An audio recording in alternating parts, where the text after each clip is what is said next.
Hi everybody, this is Erica, and it seems like this is going to be the year of the no buy for a lot of people. And I just wanted to kind of postulate on why I think people are going on a no buy. Like 2023, 2024 were very kind of excessive consumption years, and I think people got saturated. Maybe it was TikTok. I actually don't go on TikTok, but I heard that there's a lot of overconsumption being shown on TikTok and YouTube and things like that. Those platforms were showcasing excessive consumption. And I just wanted to talk about my own no buy for the year of 2025 and kind of what I think about kind of how to get through a no buy. So I guess a no buy is not buying anything that is not an essential. So aside from like food and things like that, you're pretty much limiting yourself from any kind of wants. So you kind of meeting your needs, but those excessive wants are basically going to be cut out. So for me, it would be things like I started a no buy on makeup in I think it was September, October of last year. And I just was looking through everything and just felt like I had so much clutter and had just totally overconsumed. Bought way too many things. Bought the high-end version of something and then bought the dupe. And, it got really influenced by people on YouTube to buy things. And then in the end, it just kind of felt like it was just sort of empty purchases. And these are things that are just, I wanted to focus 2024 and 2025 much more on things like health and fitness and, things that would actually bring me more sustained joy. I think people are beginning to feel like all these things are not bringing them happiness. And that's what I was feeling at the end of 2024. Just that I'd bought all these things and I didn't really feel like they had given me any real happiness. And I think that, happiness is really going to be something that people look for more in simple things in the coming year. I hope that's the kind of year we have. So I know that the economy is struggling in a lot of ways right now, and a lot of people are struggling. And the reality is that a lot of people don't have the money to go out and buy, go on like a Sephora haul or, do things like that. And I think just that reality is starting to set into a lot of people.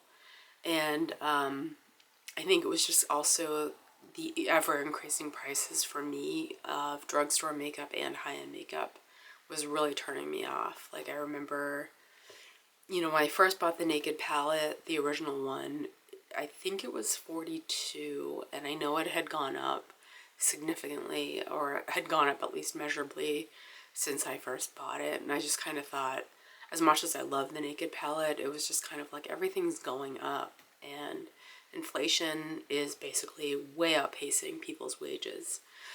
So that's, for me, it's been actually fairly easy to do a makeup no buy. I just kind of remember when I see something in the store and I have any inclination to buy it, I sort of remember this is like an impulse buy. You're probably going to get it home, and within a couple of months, just, think, why did I ever buy this? This was just, it wasn't needed. I already have too many of those things, that kind of feeling. So, and it's also just on everyday expenses and things like that, just doing those extras. So I knew that when I wanted to focus more on health and fitness, I would be investing more in things like organic vegetables and things like that. And I really needed to cut down on spending in other areas if I wanted to increase my spending on things that were going to be more sustaining in the long run. So my no buy also includes things like clothes. I'm just not a clothes horse. I'm not someone who's, always coveting like the nicest, newest thing. I like to be put together, but it's not something that is on my radar for always being like up to date and the most, the newest styles and the most high-end brands. So that's another no buy for me. And yeah, it's just basically I've invested more in to things that I think are going to have a long-term gain. And I also want to save more money. I think a lot more people are feeling that, you know, if you're in an emergency situation where you need to have, you know, basically a house repair, a car repair, something like that, they don't want to be in the spot where they've so overspent in just kind of frivolous things that they don't really have the savings to purchase things that are necessary. So I think people are just becoming more conscious of it.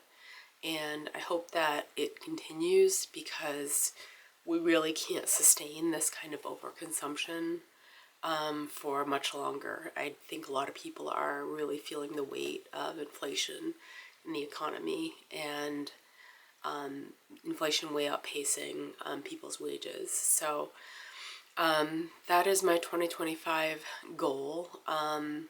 I do have some budgeting tools that I use. And I also am just kind of thinking about those little extra things every day that I buy that I could cut back on. So, you know, I'm more careful about gas. So, like, if I take a trip, you know, it's like, well, what kind of other errands do we need to run right now? So I don't make multiple trips or anything like that.